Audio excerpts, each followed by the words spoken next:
Добар ден, почитувани. Предстои најновата телма амбуланта.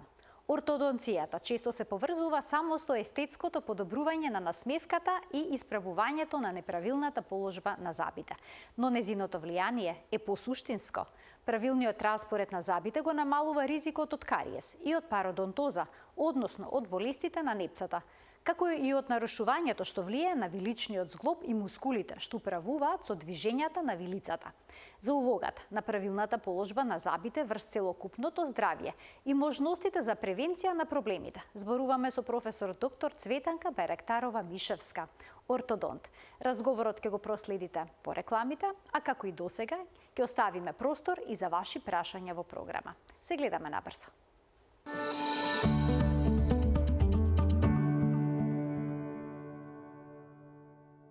Ортодонцијата вела дека е темел на здравиот живот. Но што е тоа ортодонција? Денеска во телма амбуланта нова тема разговараме со професор доктор Цветанка Байрактарова-Мишевска, ортодонт, од Универзитетскиот стоматолошки клинички центар Свети Пантелеймон. Професорке, добре ни дојдовте во студиото на телма повторно. Добро ме најдов, благодарам за поканата. Неправилниот распоред на забите не е само естетски проблем. Па како може распоредот на забите да влијае врз целокупното здравје, на здравјето на внатрешните органи?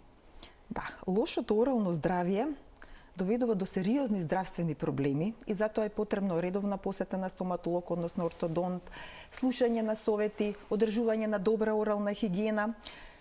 Кога зборуваме веќе за ортодонтското здравје, нетретираните ортодонтски аномалии може да доведат до сериозни здравствени проблеми. Значи, може да доведат до кариес на забите, губиток на забите, гингивални заболувања и пародонтопатија, тешкоти при мастикацијата, односно джвакањето, тешкоти при говорот, притисок на коските и околното гингивално ткиво што може да резултира со хронични главоболки и болки во пределот на лицето и вратот. Меѓутоа, не помалку занемарлив факт е дека нетретираните ортодонтски аномалии доведуваат и до намалена самодоверба и себепочитување.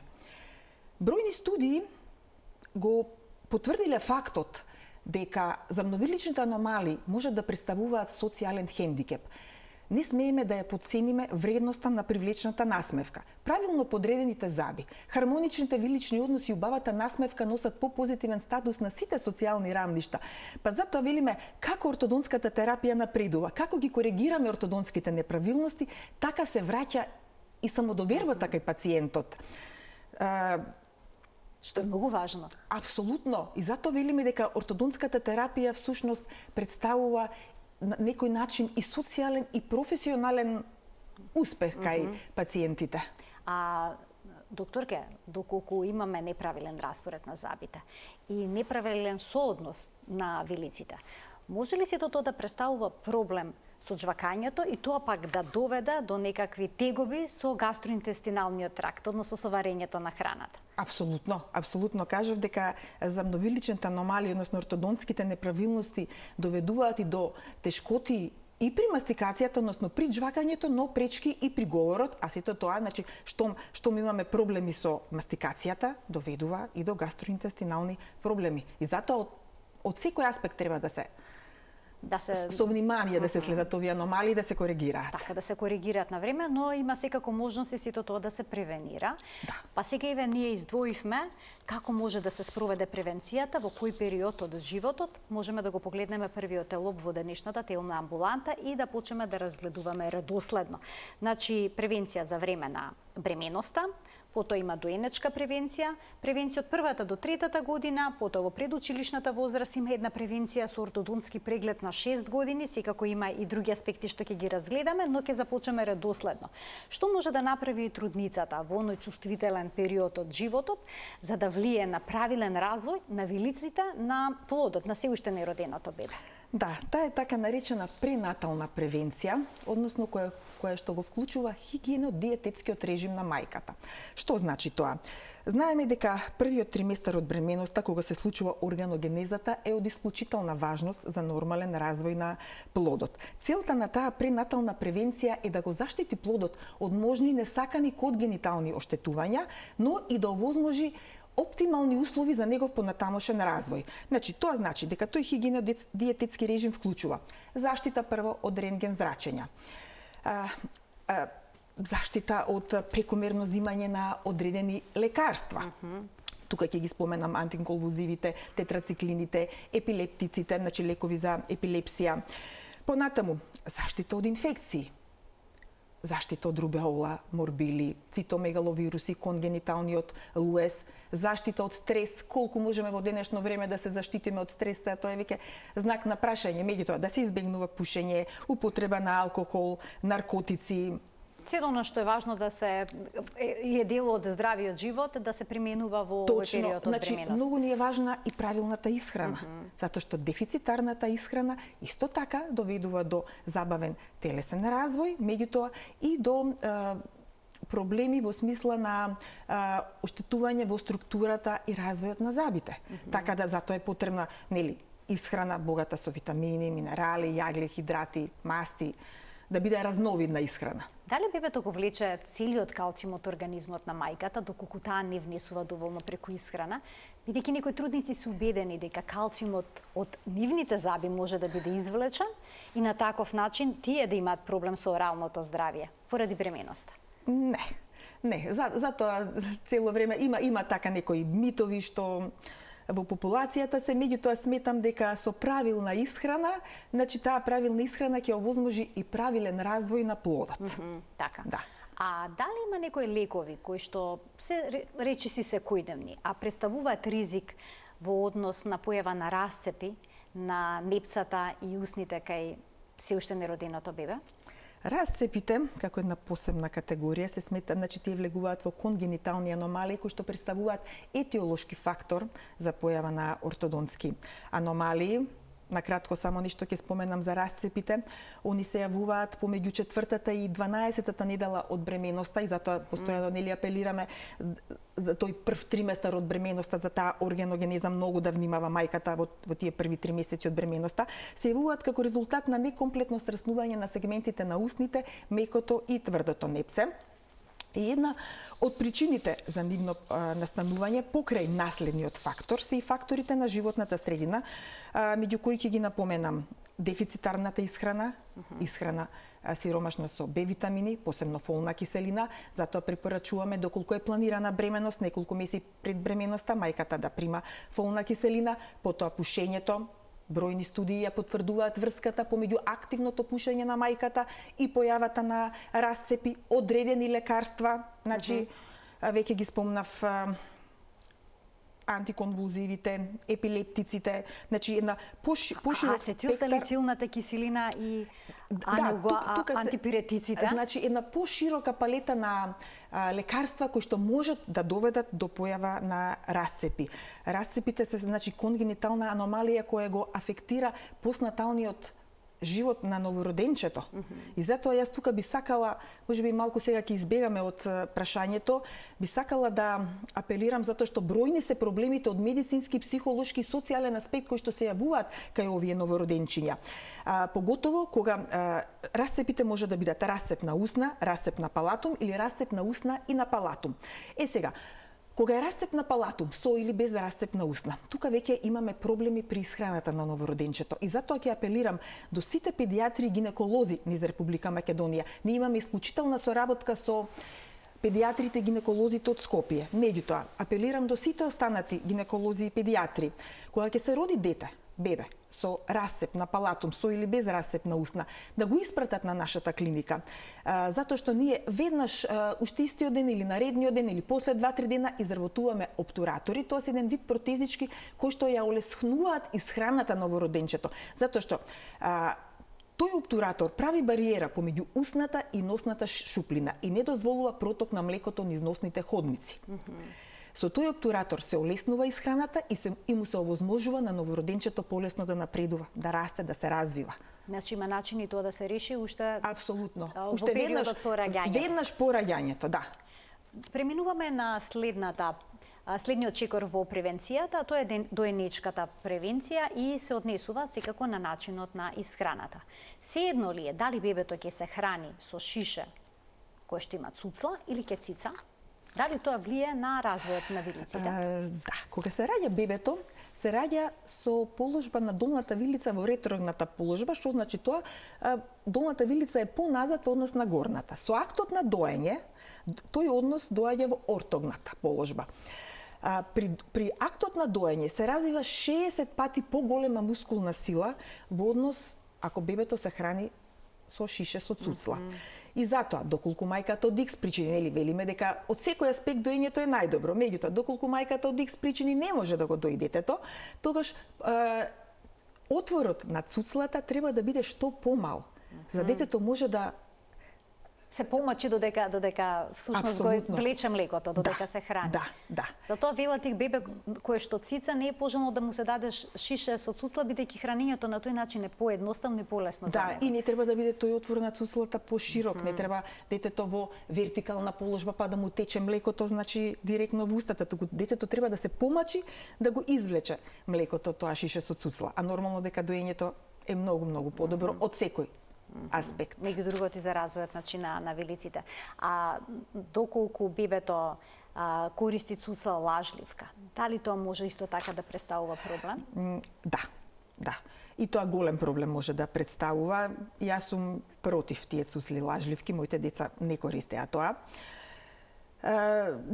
Нормално е детето ќе заплаче, можете на друг начин да го анимирате, не мора да му дадете цуцла лажливка за да може да се смири. Да некош и да заспие. Затоа што цуцлата лажливка предизвикува деформација на максиларниот дентален лак, предизвикува протрузија на запчињата. Доколку Што е тоа, само да ни објасните? Да, протрузија се кога горните запчиња се понапред поставени во однос на долните. Сега, доколку... И тоа значи не е само естетски проблем, се извинувам што да прекинувам. Не, тоа е функционален. Апсолутно. Да, тоа предизвикува по анатомија ортодонтска аномалија.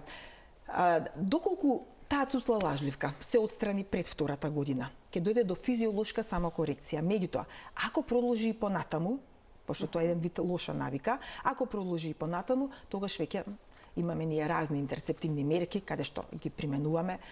Тие интерцептивни мерки се применуваат во млечна и рано мешовита дентиција, значи имаме постепено како ги коригираме тие неправилности. И затоа јас сум против тие цуцли лажливки. А доколку се користат максимум до втората година? Па максимум до втората година, да. Затоа што и сите тие што неправилности се ствараат, може да дојде до физиолошка самокорекција. Но велам, ако продолжат и понатаму, тогаш веќе мора да се превземат ортодонтски мерки. Така. Превенцијата од првата до третата година повторно е во корелација со исхраната. Како влие пасираната и блендираната храна, односно ние кашички што се даваат во овој животен период, врз развојот на вилиците? Да, детето рековме дека прво нели се дои. На тој начин од една ортогната положба се доведува во ортогната положба вилиците. Понатаму треба да се преде на кашаста исхрана, меѓутоа со никнување на првиот млечен молар, некаде од 12-тиот до 18-тиот месец, веќе храната треба да биде се подсврста и подсврста, затоа што подсврстата храна, односно мастикацијата, доведува до нормално развивање на денталните лаци. Значи, многу е важно жвакањето. Жвакањето е апсолутно многу важно за развојот на денталните лаци, за воспоставување на тој нормален меѓувиличен однос.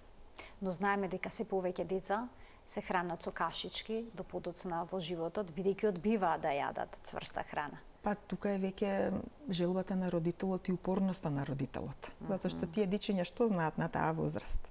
Тука треба родителот да инсистира, значи со никнување на инцизивите, на млечните инцизиви, нормално е веќе храната да биде кашеста. Меѓутоа, уште еднаш ќе напоменам, како почнуваат да никнуваат млечните молари, тогаш веќе потребно е храната да биде подсврста, детето веќе да џвака. А на таа возраст, малите дечиња, како да пијат течности? Дали од чаша или од шише со цуцла? Дали тоа има некакво влијание врз развојот на вилиците? Пошто сум јас и против тие цуцли лажливки, јас ќе кажам дека сум и против шишиња со цуцли, така да има специјални чаши, нели со отвор, со капаче на кој што има отвор. Јас сум за пиење од такви чашки, а не од шише. Исто така хранењето може да биде со тие малечки што се соодветни лажички за таа возраст. Значи кашестата исхрана може да биде со такви лажички. Така да јас апсолутно сум против тоа. Така Така, значи употреба на чашка и употреба на лажичка исто така е во насока на добро развивање на вилиците. А што е со цицањето на прстот? Некои деца се постојано со палецот во уста. Да. Етиолошките фактори за настанување на ортодонтските малоклузии се мултифакторијални. Во прв ред јас ќе го напоменам наследниот фактор, кој што е одлучувачки за појава на многу аномалии, збиеност на забите, растреситост, вишок или недостаток на заби, неурамнотежен изглед на лицето, лош сооднос на вилиците и така натаму. Меѓутоа, покрај наследните фактори се и факторите на животната средина. Еден од тие фактори се лошите навики. Покрај кариесот, траумата, предвремениот губиток на забите и така натаму се и лошите навики. Кои лоши навики? Цицање на палец. Цицање на палец до 4-та година. Цицање на прст, не мора само на палец да биде, на 1, 2, 3 прсти. Грицкање на долна усна, интерпонирање на јазик. Сите тие аномалии доведуваат до отворен загриз, што значи отворен загриз, кога горните и долните заби не се во контакт, доведуваат до протрузија на максиларните инцизиви, односно до исфрлање нанапред на предните заби. Максиларниот дентален лак, максиларен дентален лак, горниот дентален лак, јас малку стручно се изразувам, ќе се потрудам малце.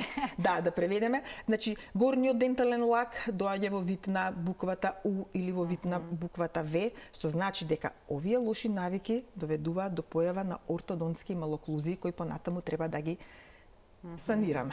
А дишењето низ уста наместо низ нос? Дишењето на уста исто така, дишењето на уста е исто лоша навика и етиолошки фактор, затоа што знаеме дека дишењето може да биде назално, орално или ороназално, нормално е да се дише преку нос, меѓутоа од X причини, ако пациентот дише на уста, тогаш дишењето на уста доведува до неразвиеност на горната вилица. И повторно, значи, појава на, ви кажав, тесен, издолжен дентален лак, појава на отворен загриз, на протрузија и така натаму, и затоа е потребно сите овие лоши навики навреме да бидат превенирани. Дали се тоа ќе влијае врз говорот, развојот на говорот? Може ли детето едноставно да не успее да проговори, да не зборува или пак неправилно да изговара одредени гласови, токму поради неправилностите на вилицата? Не, детето секако ќе проговори, меѓутоа овие ортодонтски аномалии доведуваат до пореметување и во говорот. Тој така наречен интердентален сигматизам, по одредени букви не можат правилно да ги изговорат и понатаму потребно е да се јават кај логопед со вежби да се тоа коригира.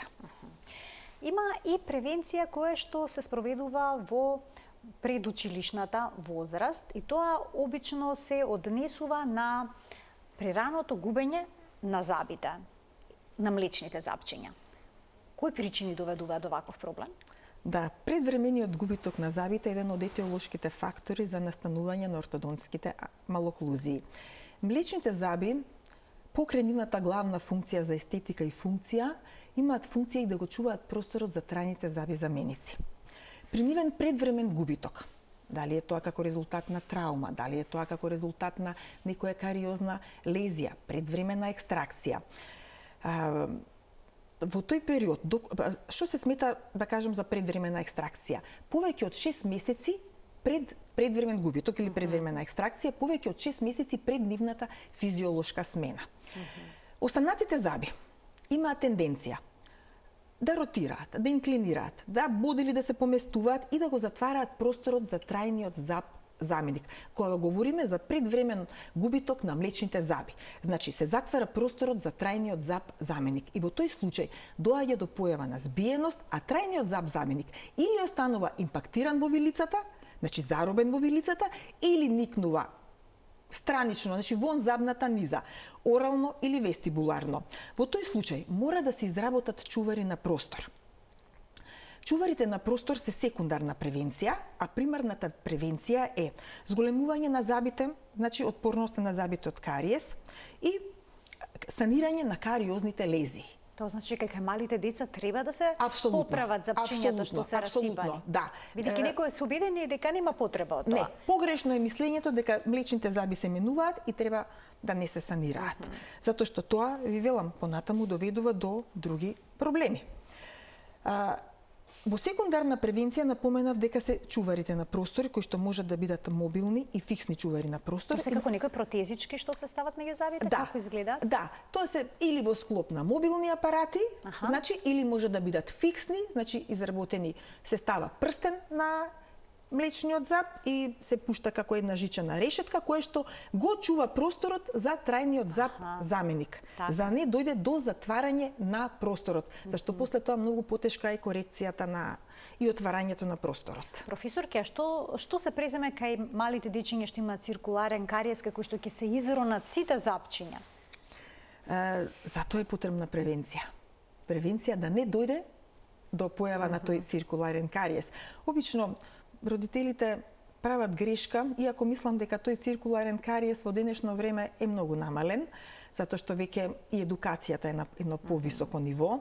Прават грешка, го заспиваат детето со шише во кое што има млеко или некое сокче. сокче, И сокче, да. Да, и затоа да детето нека го истица тоа млеко, нека го истица тоа сокче, меѓутоа после тоа обавезно плакнење со водичка. Затоа што тоа е една од причините за појава на тој циркуларен кариес. Ние во таа рана возраст применуваме и разни интерцептивни мерки. Значи, што значи самиот збор интерцепт? Ништо да се спречи, да се закочи. Тие интерцептивни мерки ги почнуваме уште во млечна и рана мешовита дентиција. А веќе понатаму во покасна мешовита дентиција применуваме употреба на мобилни апарати, па понатаму нели како детето расте, преоѓаме на фиксни апарати. Јас само ќе споменам некои од тие интерцептивни мерки. Првото е вежба со шпатула. Кога детето има обратен преклоп. Што значи обратен преклоп? Нормално е да горните заби ги препокриваат долните. Добра. Кога детето еден од предните заби е во обратен преклоп, а е во фаза на ерупција, тогаш вие можете со вежба со шпатула да го тој зап префрлите. Што значи тоа? Му велиме на детето да излиже еден сладолед кој што е на стапче. Добра. И тоа стапче се поставува, значи едниот крај под аголо 45 степени, едниот крај се поставува под тоа запче што е во обратен преклоп, а другиот дел од стапчето лежи на долните заби. И детето неколку пати во текот на денот по 5 минути го грицка тоа стапче и на тој начин го префрла забот. Го подбутнува? Го подбутнува и го префрла и го доведува во нормален преклоп. Тоа е доколку е во фаза на ерупција. Доколку веќе забот е еруптиран и е вклештен, тогаш имаме друга интерцептивна мерка, така наречена коса рамнина. Доколку детето долната вилица му е понапред, односно имаме проген загриз, тогаш имаме друга интерцептивна мерка, така наречена брадова држалка, која што овозможува да се спречи понатамошниот раст на долната вилица кон напред. Доколку детето има лоши навики, што веќе ги напоменавме, имаме интерцептивна мерка вестибуларна плоча. Значи имаме еден сет на интерцептивни мерки кои што ние можеме да ги примениме во млечна и рана мешовита дентиција. Значи положбата на вилиците може да се коригира во оваа возраст. Апсолутно, да. Апсолутно. И да се доведе до нормален загриз? Не сите аномалии можат да се коригираат до нормален загриз. Значи, многу зависи од соработката со родителите, затоа што дечињата во таа возраст се многу мали. Така да тука ни е многу важна соработката со родителите, слушањето на нашите совети, меѓутоа и исто така зависи и од тежината на аномалијата. Колку лесно ќе успееме ние да ја таа аномалија коригираме. И затоа јас ќе апелирам до родителите. Постојат рани знаци кои што укажуваат дека родителите треба да ги донесат на ортодонтски преглед. Затоа што од круцијално значење за успешен ортодонтски третман е следењето на растот и развојот. И заради тоа, првиот ортодонтски преглед треба да биде некаде околу 7-та година. Меѓутоа, постојат рани знаци кои што укажуваат дека родителот и пред 7-та година треба своите деца да ги однесе кај ортодонт. Кои се тие рани знаци? Веќе ги кажавме: дишење на уста, потешкоти при жвакање и при говор, истуреност на горните заби на напред, појава на збиеност, појава на импакции. Кога забите се во лош контакт, односно постои отворен загриз или забите не се во контакт. Неуравнотежен лицев изглед. Значи, постојат поширок спектар на знаци кои што треба да му укажат на родителот дека треба да се јави кај ортодонт. Затоа што веќе 7-та година може да биде и касно. Професор, ќе ги вклучиме гледачите од овој момент. Почитувани, телефонскиот број ќе биде испишан на екранот, а вие ќе можете да се јавите на него, да се вклучите во програма и да го поставите своето прашање на кое што секако ќе добиете одговор.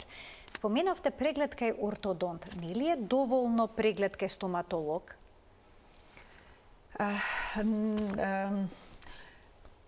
Па вака, првиот преглед нормално е кај детски стоматолог, кај педодонт.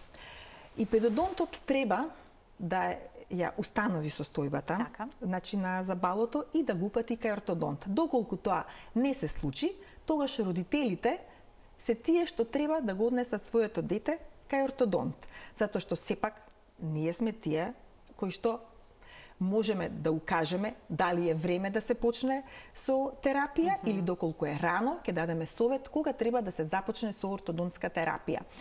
Чекањето сите трајни заби да изникнат или да заврши фацијалниот раст ја прави корекцијата на многу ортодонтски аномалии потешка. Некои ортодонтски аномалии можат многу полесно да се третираат доколку се фатат на време. И затоа постојано апелираме дека околу 7-та година потребно е да се направи тој прв ортодонтски преглед. Меѓутоа, доколку забележат некои од овие знаци што веќе претходно ги напоменав, мора да се јават. А што доколку одредени заби не избијат воопшто на вилицата? Значи трајни заби. Значи има млечно запче и потоа нема траен зап што би го заменил.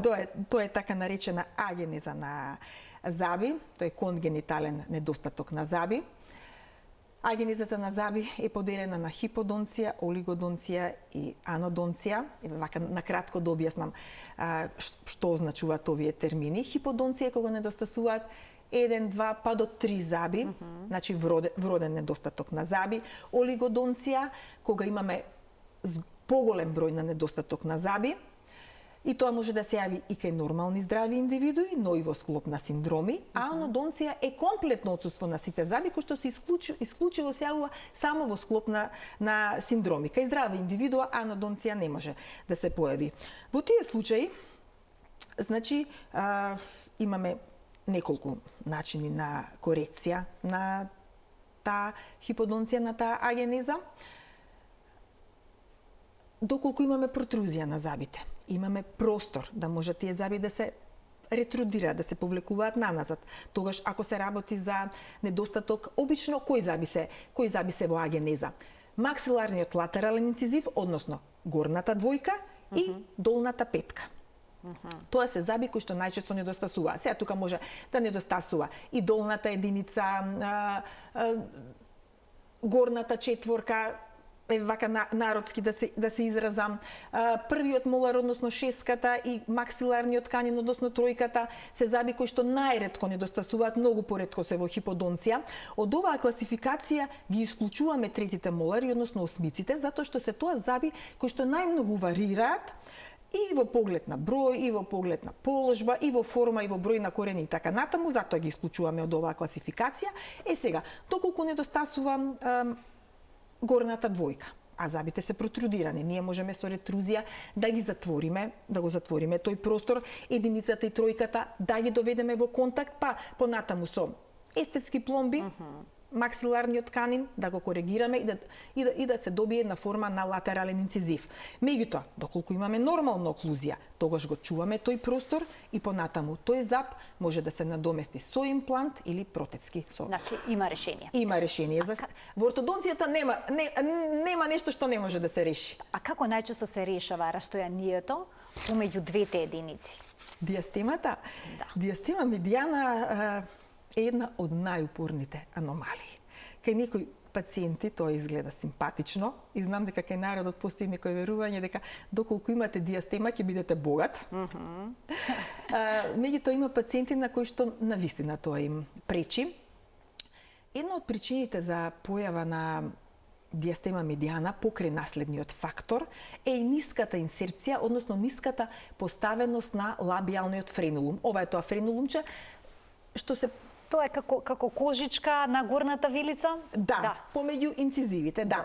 И помеѓу двете единици. Помеѓу двете единици, да. И со френолектомија, со оперативен зафат. Значи, ако се оперира и се намали како се тоа да го опишеме? Да, доколку се подигне. Се подига, да, се подига тој френулум. Ресичка. Ресичка, да. Ресичката се подигне, ќе дојде до затварање на таа диастема. Меѓутоа, ако е од наследен карактер, тогаш многу тешко може да се затвори. Ние ќе ја затвориме таа диастема. Меѓутоа, ако тој ретенционен период не е долго, дури во литературата ќе сретнете дека доживотно се носи тој ретейнер што се поставува од внатрешна страна на забите. Како протеза, така? Тоа е еден жичен ретейнер кој што ги од тројка до тројка ги зближува и не дозволува да се одвои, повторно да се појави таа диастема. Доколку е наследниот фактор во прашање, доколку имаме хипердонција на некој зап вишок, значи на некој зап мезиоденс, тоа е вишок на зап помеѓу горните единици, доколку причина е појавата на ниска инсерција на тој френулум, лесно ќе се коригира диастема медијана. Меѓутоа, доколку е наследниот фактор во прашање, тогаш мораме да имаме доживотна ретенција. Вреди ли родителите да го однесат своето дете и најнапред да се интервенира кај оваа ресичка? Апсолутно. Па да се види дали ќе се намали тоа растојание помеѓу двете горни единици? Ние кога вршиме ортодонтски преглед и кога ќе видиме дека има диастема медијана, прво што проверуваме, значи јас така пластично ќе покажам, значи ја подигнуваме горната усна и гледаме дали ресичката проаѓа. Да, дали френулумот се појавува една анемизирана зона. Ако имаме ниска инсерција, ниска поставеност на таа ресичка, се појавува една бела анемизирана зона. И знак ни е дека е потребно да се направи френолектомија да се подигне таа ресичка.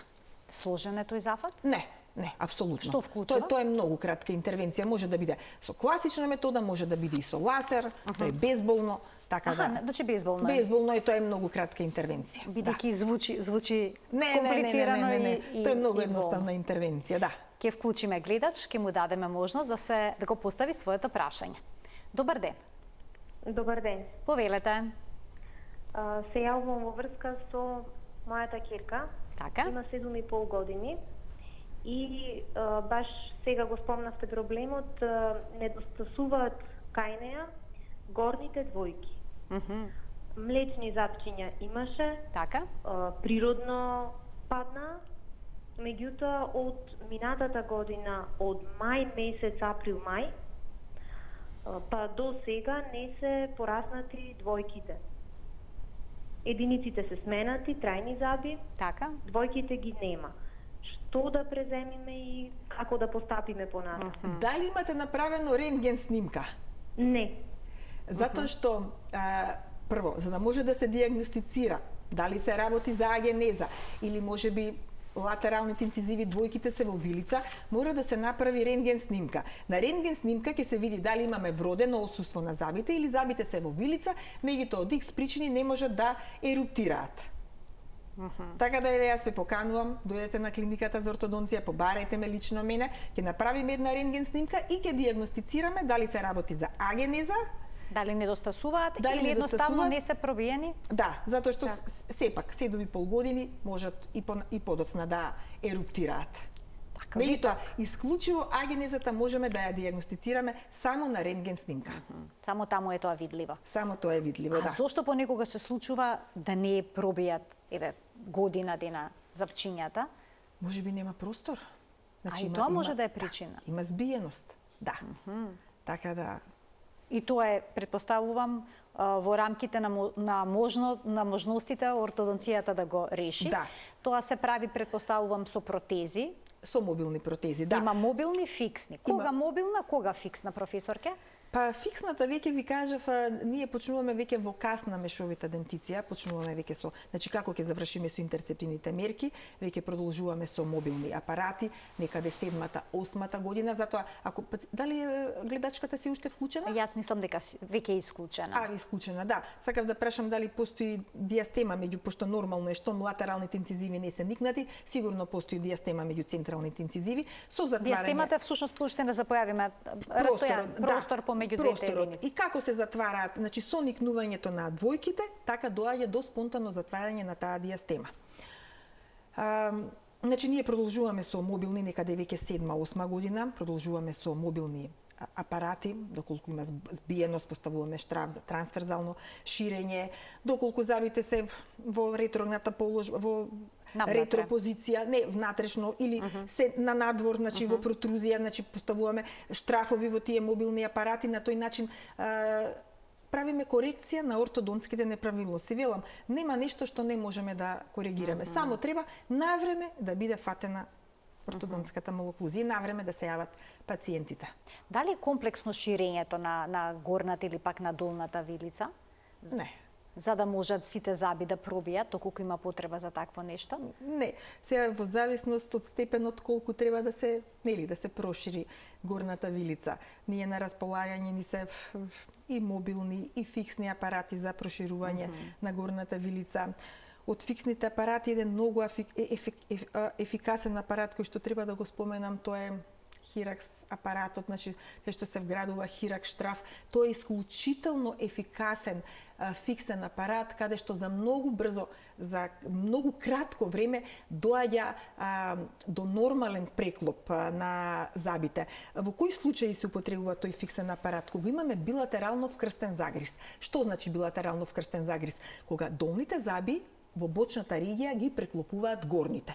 И во тој случај имаме мала, неразвиена максила, неразвиена горна вилица. За да ние ја коригираме, значи да ја прошириме горната вилица, го поставуваме, значи една од мерките е и поставувањето на тој апарат. Значи исклучително ефикасен апарат кој што за многу кратко време ја проширува горната вилица и ги доведува забите во еден нормален преклоп. Со овој апарат се прави така наречено скелетно ширење, затоа што ние имаме и квад хеликс со кој што фиксен апарат кој што правиме дентално ширење. Меѓутоа со овој Хиракс апарат правиме скелетно ширење. Пациентот го отвара, можеби малку е понепријатно за носење за пациентите, го отвара 2-3 недели, месец до месец и пол, се во зависност од потребата колку треба да се прошири горната вилица, меѓутоа со доведувањето на забите во нормална положба не значи дека тој апарат веќе треба да се извади. Да, затоа што тука имате разградување на коска, значи цепење по сутура медијана, по средината на горната вилица, треба повторно да се формира ново коскено. Да се закоски тој дел. Да, да се формира ново коскено ткиво и тој апарат треба да се држи во ретенција најмалку 6 до 8 месеци па и до година дена, затоа што доколку се оцементира еден од прстените, падне Хиракс апаратот, гледате пред вас како тоа се затвара. Ова може кај деца, кај возрастни да се прави? Па најдобро е да биде некаде 10-та, 12-та година, меѓутоа имаме ние и во подоцнешна возраст каде што го ставаме овој Хиракс апарат. Значи нема некоја возрастна граница? Па има ограничувачки, меѓутоа пак ќе кажам во зависност од случајот, сега има и кај повозрастни пациенти каде што го поставуваме. Професорке, колку често оние кои што имаат проблем со поставеноста на вилиците, чувствуваат непријатности со виличниот зглоб при џвакањето? Да, тие темпоромандибуларни нарушувања се најчести нарушувања во максилофацијалната регија, кои што се манифестираат со болка, со непријатни звуци, со придвижење на мандибулата, со закочување на вилицата. Една од причините за појава на овие темпоромандибуларни нарушувања се и ортодонтските малоклузии. Понатаму, одредени парафункции, одредени, значи, шкрипење со забите, стегањето со забите, бруксизмот, атрицијата, одредени, значи, парафункции, траумите се причина за појава на овие темпоромандибуларни нарушувања и колку порано се дијагностицираат, толку побрзо ќе се реши проблемот. Се реши проблемот, да. Така да, јас имав една пациентка од Куманово, која што имаше мала хипопластична неразвиена горна вилица со билатерално вкрстен загриз и имаше чести главоболки, затоа што ортодонтските малоклузии, нели јас и напоменав на почетокот, вршат притисок на коските на околното ткиво кој што резултира со хронични главоболки и болки во пределот на лицето и вратот. Кај оваа пациентка имаше хронични главоболки. Како се постави хиракс апарат, како се прошири горната вилица, така исчезнаа и главоболките. Значи некош главоболката може биде последица и всушност на Да. на горната вилица која што не е доволно широка. Да, и овие темпоромандибуларни нарушувања исто така, значи може да бидат како резултат на стрес, на анксиозност, кои што се секундарни отежнувачки фактори за појава на овие темпоромандибуларни нарушувања. Малку почека, ќе се извинам, но сега ќе го вклучиме во програма. Добар ден. Добар ден. Повелете. Ве молам, јас сум на 80 години, Така. носам вилици. Меѓутоа, горната вилица можам да ја носам, долната уопште не можам да ја носам. Што е причината? Од кои причини не можете да ја носите? Зошто чувствувате гадење, болка? Да ви кажам, гадење чувствувам. Покушавам некојаш да ја ставам, не можам да ја носам, горната ја носам. Меѓутоа, кога ќе треба да јадам, и горната ја вадам. Не можам да јадам. Аха, јадете без вилици. Да, Мислам дека треба Како да се реши овој консултирате, проблем? Дека треба да Ви се благодарам за вклучувањето. И ова е чест проблем. Многу од оние кои што имаат потреба за носење вештачки вилици се соочуваат со гадења, со непријатности и се откажуваат. И се откажуваат, да, се откажуваат, меѓутоа сепак мислам дека треба да се консултира со протетичар или со докторот со кој што и ги има изработено протезите и да се најде решение за сето ова. А постојат и други начини на таа возраст покрај 80 години кажа, треба да се види каква е дебелината на коскеното ткиво. Затоа што во овој период веќе имаме и намалена дебелина на коскено ткиво. за импланти зборуваме, така доколку има добро коскено ткиво, можеби може да се постават импланти, иако тоа е прескапо за повеќето пензионери. Да, и на оваа возраст веќе јас верувам дека има и ресорпција на алвеоларните гребени. Да, така да сепак треба една консултација со протетичар. А на оваа возраст исто така доаѓа ли до промена на позицијата на вилиците доколку недостасуваат заби? Зборувате за ова како што е пациентката на оваа... Да, кај повозрастните лица кои што губат заби од најразлични причини, можеби имаат пародонтоза или пак кариес и потоа остануваат без одреден број на заби. Дали кај нив ќе дојде до промена на соодносот на горната и долната вилица поради тоа? Со текот на годините доаѓа. Со текот на годините доаѓа и зашто јас и на почетокот напоменав дека нетретираните ортодонтски аномалии доведуваат и до појава на пародонтопатија, до појава на губиток на забите, до појава на гингивални заболувања.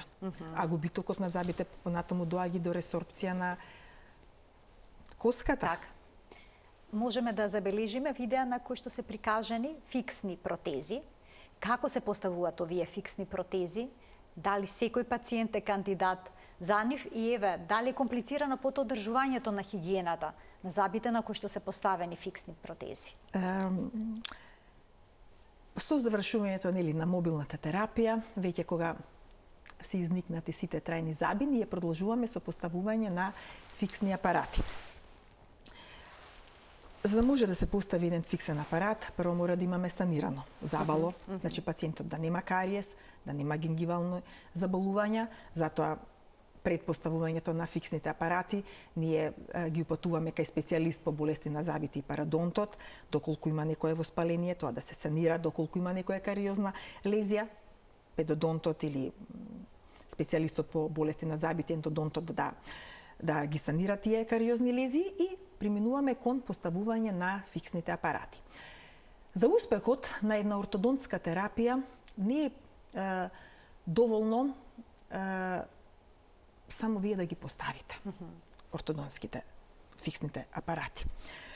Значи, за успехот на една ортодонтска терапија многу е важна соработката со пациентот, редовните контроли, одржувањето на добрата орална хигиена, затоа што нередовните контроли, не слушањето на нашите совети, не одржувањето на оралната хигиена ја пролонгира ортодонтската терапија и го компромитира успехот од ортодонтската терапија. Друго, многу се важни и брикетите што се поставуваат. Ние на нашата клиника имаме среќа да од 2017 година работиме со еден од најдобрите светски брендови во полето на ортодонцијата, тоа е American Orthodontics. Зашто го потенцирам ова?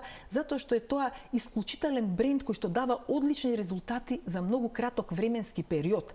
И затоа е потребно пациентите пред поставувањето на протезите да ги прашат своите ортодонти и што протези им се поставуваат. Значи тоа не е sejedno. Не е sejedno, апсолутно. Значи, мислам, јас не сакам сега тука да критикувам, меѓутоа во нашата држава има протези кои што се носат и преку AliExpress. Така да не сите фиксни протези го даваат истиот резултат. Сега, во однос на одржувањето на оралната хигиена, напоменав дека е од исклучителна важност за успехот на ортодонската терапија. Ова тука што го гледаме е чистење на стоматолог? Да. Ова е професионално чистење кај Колку често треба тоа да се прави? Ортодонт, Значи кај ортодонт се прави овој тип на чистење. Може и ортодонтот, меѓутоа и специјалист по болести на устата и пародонтот. Така. Обично на секој 6 месеци треба да ги испраќаме кај специјалист по болести на устата и пародонтот, да се изврши еден пародонтолошки преглед, доколку има наслаги, има забен камен, доколку има потреба, значи треба забите да се исчистат, зашто ви велам, еден од успесите за ортодонската терапија е и одржувањето на добра орална хигиена. Постојат разни специјални четкички, значи за фиксни апарати кои што во сите подобро снабдени аптеки може да се купат. Меѓутоа, јас ќе потенцирам дека било каква четка со употреба, значи на четка и на паста за заби 2 пати во текот на денот, ние велиме дека најдобро е после секој оброк. Меѓутоа, доколку пациентот не е во можност да после секој оброк ги ишетка своите заби, тогаш навечер пред спиење обавезно и наутро. Да, и нормално дека исхраната е исто многу важна. Што не сме да се да биде вклучено во исхраната додека се носат фиксни протези? Има ли одредена храна што е на црната листа? Има. Значи, леплива храна, во смисол на бомбони, тврди бомбони, гумени бомбони, фстаци, лешници. Значи, тоа е храна која што лесно може да дојде до одлепување на некоја од елементите на фиксната протеза, дали на брекета, дали на туба. Ние ќе ја залепиме, ќе дојде пациентот, ќе ја прелепиме. Меѓутоа, на тој начин се пролонгира ортодонската терапија. На пациентите им велиме да не одгризуваат, туку да сечат или да кршат парченца кога е подсврста храна. Значи, се останато може да се јаде. Меѓутоа, мастики за джвакање, ви велам, леплива подсврста храна да се избегнува. Обично колку треба да трае оваа терапија, носење на протеза? И кои треба да бидат реалните очекувања? Вака, колку ќе се носи фиксната протеза, многу зависи и од тежината на аномалијата. Обично се носи некаде од 1 до 3 години. Меѓутоа, сепак пак ќе кажам, значи, времетраењето на носењето на фиксната протеза е во зависност од тежината на аномалијата и во зависност од соработката со пациентот. Ако не доаѓа на редовни контроли, не ги слуша вашите совети, нормално дека таа терапија ќе се пролонгира. Така. Додека пак интерцептивните помагала, што ги напомена во првиот дел, интерцептивните помагала се носат неколку месеци. Као некои што имаат проблем со исфрлена вилица нанапред, можат ли да очекуваат резултати со носење на протеза? Апсолутно, да. Ви велам, значи, нема ортодонска аномалија што не можеме да ја коригираме. Сега, кога се работи за потешки скелетни аномалии, како што се скелетен отворен загриз, скелетен длабок загриз или прогенија вера, тоа е 3-та класа. Што значи тоа? Кога долната вилица е многу понапред поставена во однос на горната вилица. Кога е од скелетен карактер, од наследен карактер, тогаш покрај ортодонцијата мора да биде вклучена и максилофацијалната хирургија. Значи, тука веќе се работи за ортодонско хируршки третман. Значи се прави проценка? Се прави кај стручна лица, апсолутно. Што може да се реши? Значи, кога ќе дојде кај нас пациент, прво се прави рентген снимка, доколку има потреба. Правиме и телерентген снимка, профилна снимка на главата, се земаат отпечатоци, се анализираат моделите и се поставува план на третман. Јас ви благодарам многу за вашето денешно гостување и што не ги појаснивте, не ги предучивте бројните аспекти поврзани со распоредот на забите и поставеноста на вилиците, бидејќи тоа не е само естетски проблем како што ние го восприемаме. Не е само насмевката во прашање, туку целокупното здравје. Да, не е само естетски, значи ние третираме, кога ме прашавте за возраста, ние третираме пациенти, значи и деца, и тинејџери, и адултна популација. Свесноста расте сега. Свесноста расте. Посебен акцент ќе ставам на таа адултна популација, зашто освен естетската и функционалната корекција, ние вршиме превенција и од парадонтални заболувања кај со корекција на ортодонтските малоклузии, но и вршиме протетска припрема на овие пациенти.